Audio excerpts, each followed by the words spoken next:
當你件衫印住嘅唔係你嘅名，而係一個地區嘅名嗰陣，所有嘢都會變得唔一樣。打撲克就好似一場漫長嘅戰鬥，你需要極度嘅專注同埋耐性。但你代表一個隊伍出賽，你要面對嘅唔再只係牌台上面嘅對手，仲有背後無數人嘅期望。呢一份壓力可以壓垮你，亦都可以令你變得更加強。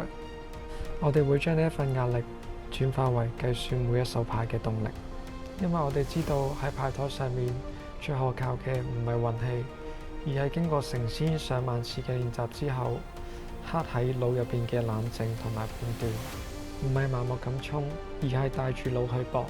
所以聽日當我着住呢一件衫，在亞洲盃嘅牌台上面，我代表嘅唔止係一個地方，更加係一種為夢想攞練嘅選手精神。